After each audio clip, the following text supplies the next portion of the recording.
Hey everyone, welcome. Today, we are going to tackle a topic that can feel, a little intimidating, but it's actually one of the most powerful wealth building tools in history, the stock market. My whole goal here is to break it down so it's simple, clear, and maybe even a little fun. So let's dive right in. You ever look at a giant company like Apple or Amazon or Tesla and just think, man, I wish I could own a piece of that action? Well, the amazing thing is you can, and you definitely don't need billions of dollars to do it. All you need to do is get your head around one simple core idea. So, to make this super easy to understand, let's use a little analogy. Just for a minute, imagine your favorite company isn't this giant corporation, but instead, it's a huge, delicious pizza. The stock market? Well, it's basically the place where that pizza gets cut up into millions, sometimes billions of tiny little slices. Okay, so in the real world, these pizza slices have an actual name, and that brings us to the very first thing we need to know: shares.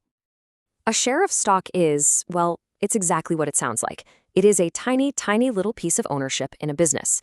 So when you buy a share, you're not just buying some number on a screen. You are literally buying a piece of that company. You become a part owner. It's that simple. And this is where it gets really interesting. If that company succeeds, if that pizza gets more and more popular because the business is making a ton of money, then your little slice becomes more valuable. The price of your piece of ownership goes up. Which kind of begs the question, right? Why would a company ever want to sell off pieces of itself to begin with? Well, the answer is all about growth. It's why companies go public, and that whole process kicks off with something called an IPO. So most companies start out totally private.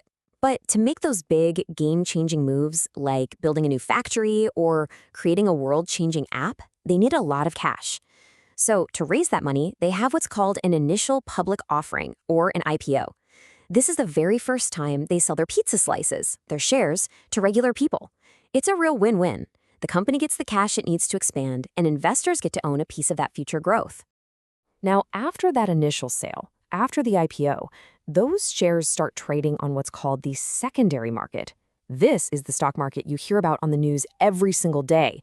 We're talking about places like the New York Stock Exchange or the NASDAQ. It's where investors just buy and sell those shares from each other. So what makes a stock's price jump around all the time, from $100 one day to 105 the next? Well, it all comes down to this constant seesaw effect called supply and demand. The idea here is really basic. If a company announces some great news, say record profits or a hit new product, everybody wants a slice of that pizza. With way more buyers than sellers, the price gets bid up. But on the flip side, if there's bad news, like a scandal or really weak sales, people get nervous. They all rush to sell their slices. With more sellers than buyers, the price has to fall. It's this constant tug of war. A really great way to think about it is that the market is just a giant real-time voting machine. Every single time someone buys or sells a share, they're casting a vote on what they think that company is worth. The price you see at any given moment, that's just the collective opinion of millions of investors, all voting with their money. Okay, so we get what a share is and why its price moves. But let's get to the important part. How do you, the investor, actually make money from all this?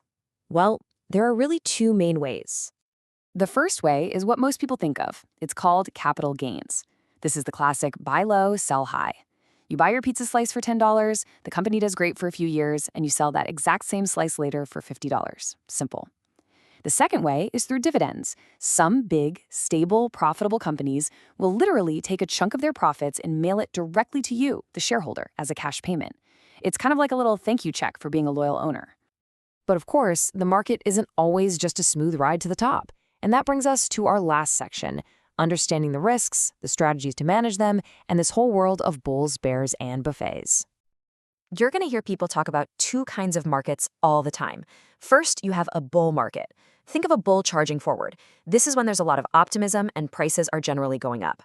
The opposite is a bear market. Think of a bear hibernating. This is when there's pessimism and prices are generally falling for a long time. And this is just so important to remember.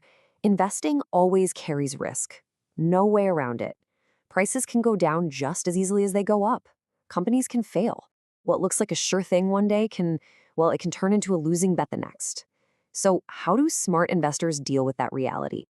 The number one strategy, especially when you're starting out, is something called diversification. Let's go back to our pizza one last time. You don't want to bet all of your money on just one single pizza, right? What if that pizza place goes out of business? No, instead, you buy a whole buffet. By owning tiny little slices of many, many different pizzas, you spread out your risk. And a really common way to do this is with tools called ETFs or index funds, which are basically like pre-built buffets that let you invest in hundreds of companies all at once. At the end of the day, when you understand it and use it patiently, the stock market has proven to be one of the most effective tools for building long-term wealth in all of history. It gives regular people a real chance to share in the success of the world's greatest companies. So the only question left is, what will you do with that knowledge?